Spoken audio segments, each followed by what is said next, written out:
साथियों नमस्कार। आज की खूबसूरत वीडियो यात्रा में मैं आपको ले चलता हूँ। एक नई कंट्री, नए देश की यात्रा शुरू हो रही है। हम जा रहे हैं मलेशिया।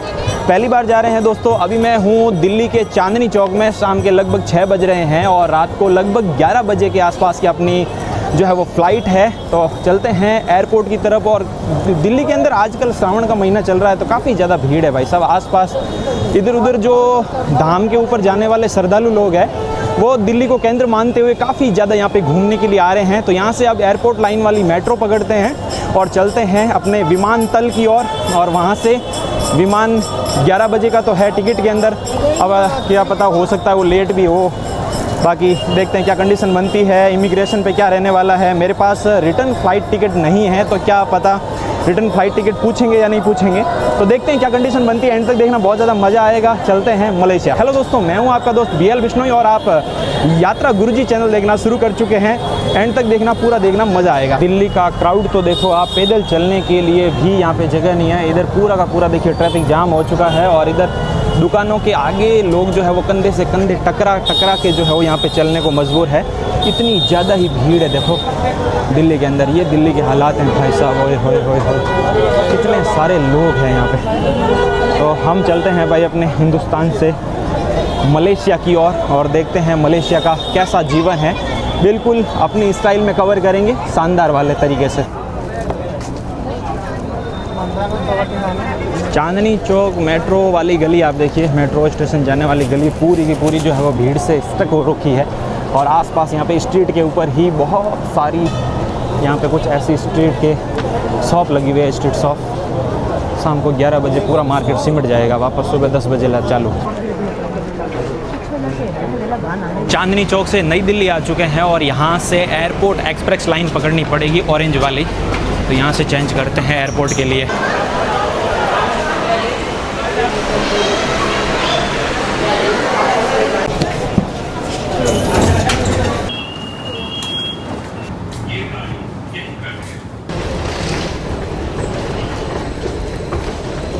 पहुंच चुके हैं अपने विमानतल में और यहाँ से पता करते हैं कि अपनी वाली गाड़ी कोलालमपुर के लिए कब क्या है।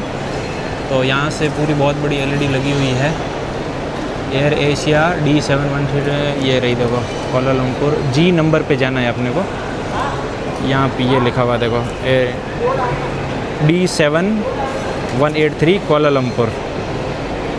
G नंबर पे जाना पड़ेगा अपने को बोर्डिंग पास लेने के लिए। ये रहा जी, इधर चेक इन चालू है। फटाफट चेक इन करते हैं, देखते हैं। रिटर्न फ़्लाइट टिकट नहीं मांगेंगे तो मज़ा आ जाएगा, नहीं तो फिर डमी फ़्लाइट टिकट करनी पड़ेगी यार। बोर्डिंग पास नहीं दिया भाई, वो बोल रहे हैं कंपलसरी है रिटर्न टिकट दिखाओ। यहाँ से मैं अगर बोर्डिंग पास आपको इश्यू कर दूंगा तो आगे इमिग्रेशन वाले मेरे ऊपर पेनल्टी मार देंगे एयर एशिया की तरफ से। तो बोर्डिंग पास नहीं दिया, मैं कहीं पर बैठ के रिटर्न टिकट मारता हूँ डमी वाली, फिर काम बनेगा। वरना तो ऐसे तो गड़बड़ हो जाएगी सारी। अब घंटा भर लग जाएगा इसमें यार। फाइनली 1-1.5 घंटे के प्रोसेस में सब कुछ क्लियर करके जो है वो मैं आ चुका हूँ ड्यूटी फ्री एरिया के अंदर। आप देख सकते हैं कुछ इस तरह का ड्यूटी फ्री एरिया दिखता है। यहाँ से बहुत कुछ चीज़ें जो है वो परचेज़ की जा सकती है, लेकिन हालांकि सस्ती तो नहीं है। कहते हैं कि ड्यूटी फ्री है, लेकिन भाई साहब बाहर के मुकाबले यहाँ पे हर एक चीज़ जो है वो काफ़ी ज़्यादा एक्सपेंसिव होती है। यहाँ से आप इवन दारू भी खरीद सकते हो। बहुत सारा दारू रखा हुआ दिखेगा, ब्रांडेड। ये देख सकते हो भाई साहब, बहुत सारे लोग आ रहे हैं जा रहे हैं। अब पार करते हैं ड्यूटी फ्री। अपने को जाना है गेट नंबर 8 पे। तो गेट भी काफ़ी भाई दूरी पे होता है। गेट नंबर 8 पे पहुंचने में भी कम से कम आधा घंटा लग जाएगा कुछ ऐसा। अभी फ़िलहाल ये ड्यूटी फ्री एरिया ही चल रहा है। आसपास बहुत सारे रेस्टोरेंट्स हैं। अभी शाम के टाइम देखिए, रात के टाइम अभी भीड़ है। सभी लोग जो है वो अपने अपने हिसाब से डिनर कर रहे हैं। ये लिखा हुआ दिल्ली ड्यूटी फ्री, कुछ भी खरीद सकते हैं यहाँ से। फ़िलहाल गेट नंबर 8 पे पहुँचने में मशक्क़त करनी पड़ेगी अब, इसलिए इंटरनेशनल डिपार्चर के लिए हमेशा 3 से 4 घंटे पहले पहुँच ही जाएं। मेरे साथ तो बहुत बार धोखा हो रखा है भाई साहब। टाइम जो है वो फटाफट निकलता, पता ही नहीं चलता है। मेरे तो 2-3 बार ऐसी स्थिति आ गई थी कि फ़्लाइट छूटने वाली है, बस सिर्फ 5 मिनट पहले फ़्लाइट पकड़ी, ऐसी कंडीशन भी बन जाती है। थोड़ा पैदल चलने के अंदर ये अपनी सहायता करेगा भाई साहब। इसके ऊपर पैदल चलते हैं तो थोड़ी सी स्पीड बढ़ जाती है, क्योंकि कुछ अपन पैदल चलते हैं और कुछ ये अपने को लेके चला जाता है। और अगर पैदल नहीं चलना हो तो ये मोहतरमा की तरह आप ऐसे खड़े रह जाइए, ये कन्वेयर बेल्ट अपना आप ही जो है वो आपको आगे लेके जाएंगे। लगातार थोड़ी थोड़ी दूरी पर ऐसे ही एयरपोर्ट के ऊपर बनी हुई रहती है। आज बोर्डिंग पास लेने में काफ़ी ज़्यादा दिक्कत हुई। सबसे पहले दिक्कत तो हो गई थी रिटर्न टिकट के लिए, और दूसरी बार जो हो गई थी, मेरी टिकट के अंदर 7 kg बैग ही अलाउ था, कैबिन बैग, और मेरा वज़न इसमें हो गया था भाई साहब सब लगभग 13.5 किलो से 14 किलो का बैग हो गया। फिर मैंने कहा भाई खाली करता हूँ, रुक जा मैं कम करता हूँ। फिर कहीं साइड में जाके कोने में खाने पीने का सामान, बिस्किट, चने और जो भी ड्राई फ्रूट्स वगैरह थे वो सारे के सारे एक कोने में खाली किया, और भी बहुत कुछ सामान, कपड़े वगैरह खाली करके साइड में रख के फिर खाली बैग लेके गया 7 किलो बना के। फिर जाके बोर्डिंग पास लाया, फिर लाने के बाद वापस वो सामान बैग में भर दिया। तो ऐसा सिस्टम हुआ। अब ये बैग काफ़ी ज़्यादा भारी है ना, लगभग 14 किलो का वेट है। अब गेट तक जाते हैं, और मेरे बोर्डिंग पास के ऊपर 7 kg लिख दिया उसने पेन से। अब वापस बोर्डिंग करते वक्त दोबारा चेक ना कर ले, इतना भारी बैग कहाँ लेके जा रहे हो। देखते हैं क्या होता है।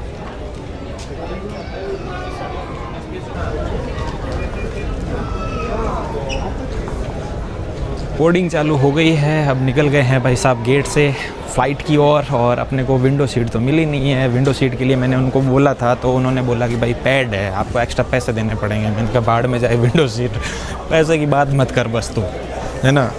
फ़्लाइट में जगह दे दे, कोई भी सीट दे दे, चले जाएंगे। रोडवेज बस में जाते हैं वैसे भी रात में फ़्लाइट का विंडो से तो कोई मतलब ही नहीं है। नाइट में अभी रात को 11 साढ़े 11 बजे उड़ेगी, तो सुबह कितने 7 बजे 7:30 बजे जो है वो पहुँचेगी।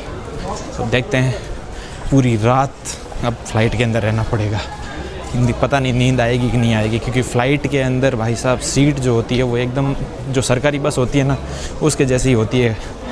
बाकी तो अब आज वाली फ़्लाइट के अंदर कैसा मामला है देखते हैं। और अगर बूट स्पेस नहीं मिला, है ना, लेग स्पेस, तो दिक्कत हो जाएगी। ये वाला एयर एशिया का भाई अपना विमान है, काफ़ी बड़ा है, और मुझे लग रहा है इसके बीच में भी सीट रहेंगी। साइड में डोर के पास तो रहेगी, लेकिन बीच में भी रहेगी, मुझे ऐसा लग रहा है। लेकिन अंदर जाते हैं तो फिर पता चलेगा। और इतना बड़ा इंजन है, ओए होए होए होए। बस ये है कि सुरक्षित पहुंच जाएं भाई साहब। एयर एशिया की थोड़ी पैठ कम है मार्केट के अंदर, जगह जगह जो भी हादसे होते हैं वो इसी फ़्लाइट के अंदर होते हैं, air Asia.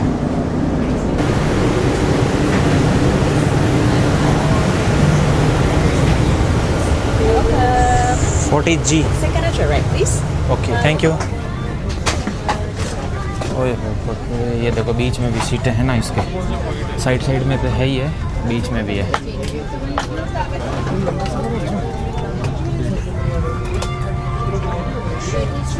Excuse me, 40G। Okay, thank you.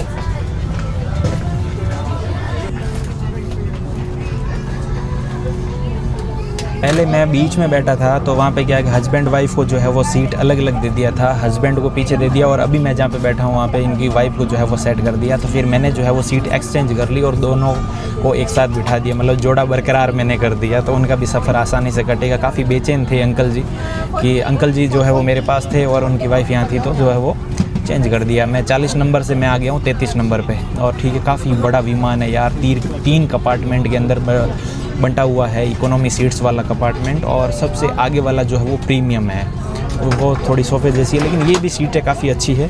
और लेग स्पेस की बात करें तो काफ़ी अच्छा लेग स्पेस भी है यहाँ पे। अच्छे से जो है वो यहाँ पे रात बीत सकती है, नींद भी अच्छे से आएगी। ओहो, काफ़ी भारी साहब, भाई साहब जो है वो बैग लेके आए हैं, तो काफ़ी मशक्क़त करके जो है ऊपर डाल रहे हैं। इतना भारी भरकम बैग, वेरी हैवी। और एयर होस्टेस जो है वो भाई काफ़ी हेल्प कर रहे हैं। और भीड़ देखो भाई साहब, काफ़ी बड़ा विमान है। इधर भी 3 है, बीच में भी 3 है, और साइड में भी 3 है, यानी कि टोटल एक लाइन के अंदर 9 सीटें हैं। तो अब पूरी रात अब इसी में बितानी है। सुबह कोलालमपुर पहुंचेंगे तब तक 7:30 हो जाएगी, यानी कि इंडिया में 5 साढ़े 5 बजेगी, और वहाँ पे 7:30 हो जाएगी। 2.5 घंटे जो है वो मलेशिया का टाइम आगे है इंडिया से।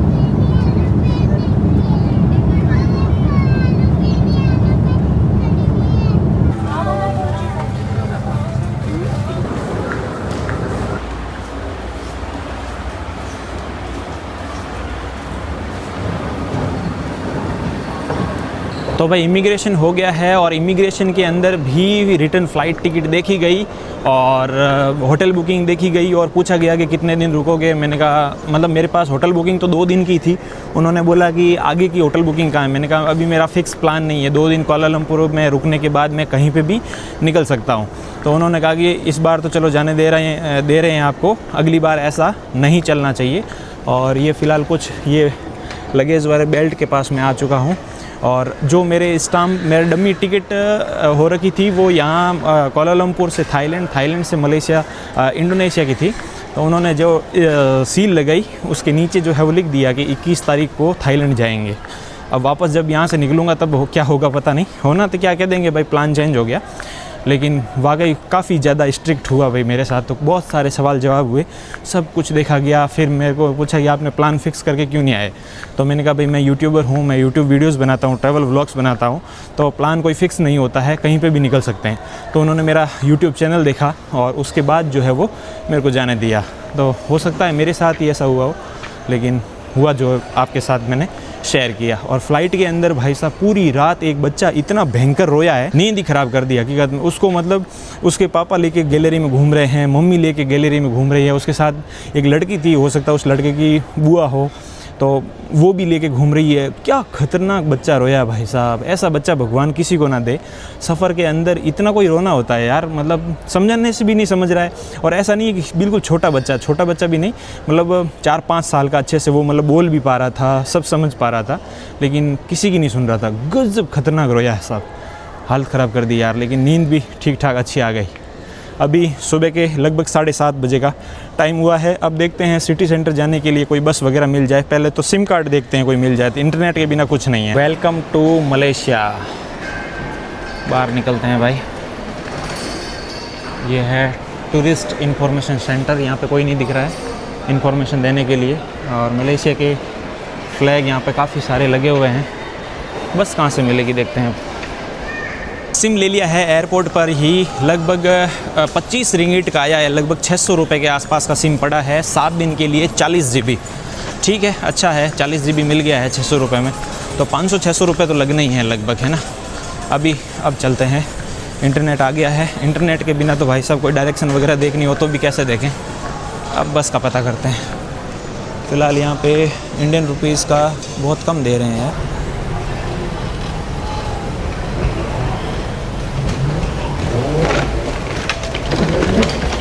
एयरपोर्ट से बाहर आ चुके हैं लेवल 1 पे, और लेवल 1 पे आपको यहाँ पे टैक्सी, बसेज और भी बहुत कुछ जो है वो देखने को मिलेगा।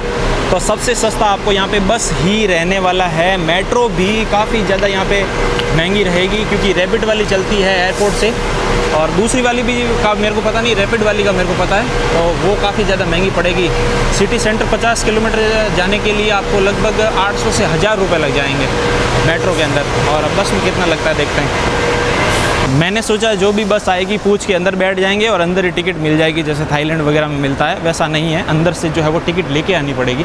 तो वापस जो है वो टिकट काउंटर पे अंदर जाना पड़ेगा और वहाँ से अपने को टिकट लानी पड़ेगी। हर 1-1.5 घंटे के अंतराल से जो है वो यहाँ पे बस चलती है। टिकट के ऊपर पूरा इन्फॉर्मेशन लिखा हुआ होता है कि कौन सी बस है, कितने बजे बोर्ड करना है वो, क्योंकि यहाँ पे बहुत सारे लोग खड़े थे, उनके हाथ में टिकट है, वो सब टिकट लेके आ रहे थे ना। तो मैंने फिर नोटिस किया, मैंने कहा यार सबके हाथ में टिकट है और मेरे हाथ में नहीं है। तो फिर मैंने पूछा, तो अब चलते हैं अंदर और लेके आते हैं। KL centre 1।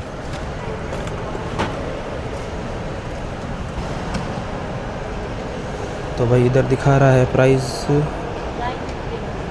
915। अच्छा, my name is Bhanwarlal, BHANWAR।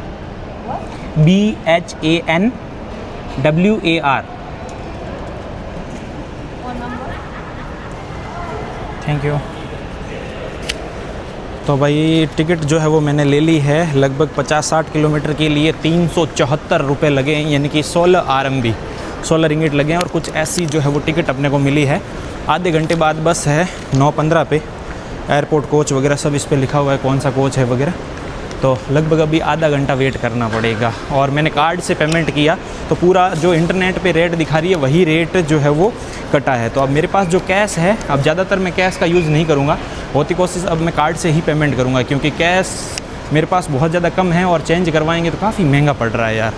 इसलिए मैं थोड़ा सा अवॉइड करूँगा, कार्ड से ही पेमेंट करूँगा हर जगह, जितना भी हो, चाहे 1 रिंगिट हो चाहे 100 रिंगिट हो, ऐसा ही सिस्टम करना पड़ेगा। बाकी है भाई महंगा यार, यहाँ से 350 पौने 400 रुपये लग गए, 375 के करीब। फाइनली बस आ चुकी है एयरपोर्ट कोच नाम से, और इसके अंदर सब अब लगेज रख रहे हैं। मैं भी रख देता हूँ नीचे की साइड बैग, और फिर ऊपर आराम से बैठ पाएंगे। डिक्की के अंदर सारी ट्रॉली जितनी भी है वो रख रहे हैं। बैग मैंने मेरे पास ही रख लिया, सबके पास ही बैग है तो रख ही दिया है मैंने। हो सकता है इधर उधर हो जाए तो भाई विदेश के अंदर दिक्कत हो जाएगी, इसीलिए रखा ही नहीं मैंने नीचे बैग। ट्रॉली होती तो रख देते, अब बैग का तो क्या ही रखना। सब लाइन बन चुके हैं। हालांकि टिकट के ऊपर अपनी सीट वगैरह सब मेंशन है इस टिकट पे। मेरी है सीट नंबर 6। टिकट का क्या हाल कर दिया मैंने, देखो है ना भाई साहब। ये रहा, ये है अपनी टिकट, इसके ऊपर ये अपनी है सीट नंबर 6।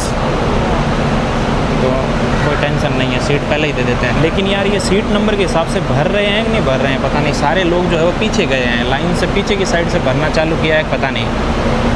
देखते हैं, अंदर जाते हैं तो यही पता चलेगा। कंडक्टर साहब ने बोल दिया कि अपना बैग जो है वो डिक्की में रखना पड़ेगा। काफ़ी बड़ा बैग है, छोटा हैंड बैग हो तो कोई नहीं, क्योंकि अंदर रखने की जगह नहीं है। फ़िलहाल लाइन से अंदर भेज रहे हैं। सीट नंबर 6 पे चलते हैं। अंदर से कुछ ऐसी दिखती है बस, देखिए काफ़ी कंफर्टेबल सीट है। सीट नंबर 6 ये रही।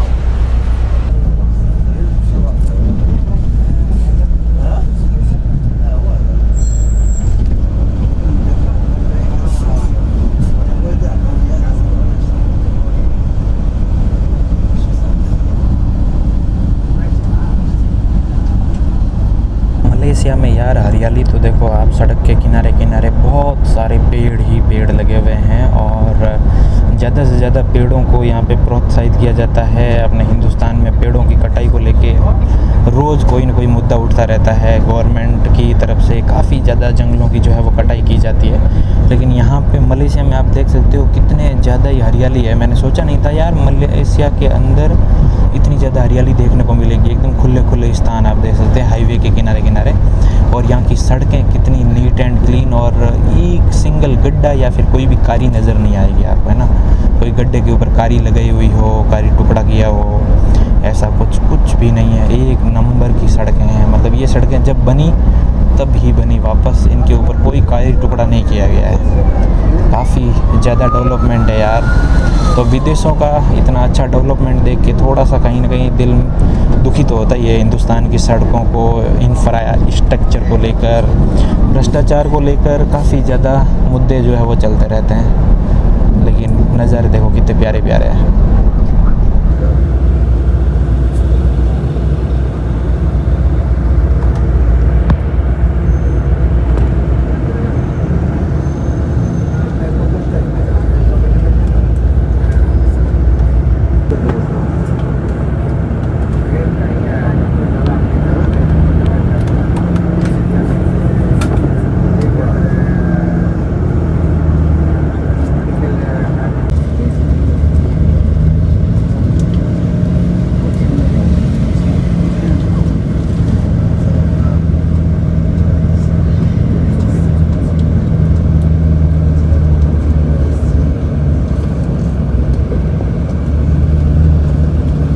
तो भाई ये है KL सेंट्रल का बस स्टेशन, यहाँ तक छोड़ दिया है। ये सिटी सेंटर है। अब आपके जो हॉस्टल रहेंगे वो इसी KL सेंटर के आसपास 3 से 4 किलोमीटर के दायरे के अंदर ही रहेंगे। मेरा जो हॉस्टल है वो यहाँ से लगभग 5 किलोमीटर दूर दिखा रहा है। तो कोई मेट्रो या फिर पैदल चलते चलते कैसे भी वॉक से घूमते फिरते मैं पहुँचूँगा हॉस्टल। इतनी कंट्री घुमा हूँ, लेकिन यहाँ के हॉस्टल का थोड़ा सा मुझे लफड़ा समझ में नहीं आया है कि यहाँ पे चेक इन टाइम 2 बजे का है भाई। 2 बजे से पहले आपको किसी भी हॉस्टल के अंदर जो है वो चेक इन देंगे ही नहीं, और चेकआउट करने का टाइम सुबह 8 से लेके 10 बजे के आसपास। मतलब चेकआउट वाला तो मॉर्निंग में समझ में आता है, लेकिन यार चेक इन का टाइम दोपहर में 2 बजे के बाद कौन करता है। मॉर्निंग में घूमने फिरने वाले तो पहुँच ही जाते हैं। तो अब वैसे भी जल्दी जाके करूँगा ही क्या, अभी तो सुबह के 11 बज रहे हैं। तो 2 घंटे वैसे भी मेरे पास पड़े हैं, तो हॉस्टल के अंदर तो घुस नहीं सकते, तो आसपास घूमते हैं, फिरते हैं, देखते हैं। और ये एक छोटी सी वीडियो थी जो कि इन्फॉर्मेशन के लिए मैंने आपके लिए बनाई। जब मैं बांग्लादेश गया था और बांग्लादेश से वापस आ रहा था, तो तुरंत मैंने जो है वो कुआलालंपुर की जो है वो फ़्लाइट कर दी थी। ये वाली फ़्लाइट मुझे 11,500 के आसपास की पड़ी थी। अभी स्काई स्कैनर मैं चेक कर रहा हूँ, अगले 6 महीने तक 15 से 20 हज़ार ही दिखा रहा है, मतलब 15,000 से नीचे कोई फ़्लाइट ही नहीं दिखा रहा है। तो अभी काफ़ी ज़्यादा महंगी हो गई है। मुझे थोड़ी सी सस्ती फ़्लाइट मिल गई और मलेशिया वीज़ा फ्री है, 1 भी रुपया लगता नहीं है आने जाने के लिए। बाकी ठीक है, उम्मीद करूँगा इस वीडियो से आपको काफ़ी सारी इन्फॉर्मेशन मिली होगी और आपको अच्छा लगा होगा। मुझे कमेंट करके ज़रूर बताना। अभी तो स्टार्ट हुई है सीरीज़, बहुत सारे अलग अलग पार्ट आएंगे जिसके अंदर जो है वो यहाँ की लोकल लाइफ में कवर करने वाला हूँ। ठीक है दोस्तों, मिलते हैं नेक्स्ट वीडियो में। मुझे इंस्टाग्राम पे ज़रूर से फॉलो कर लेना, लिंक आपको डिस्क्रिप्शन में मिलेगा। आज का वीडियो अंत तक देखने के लिए आपका बहुत बहुत धन्यवाद दोस्तों।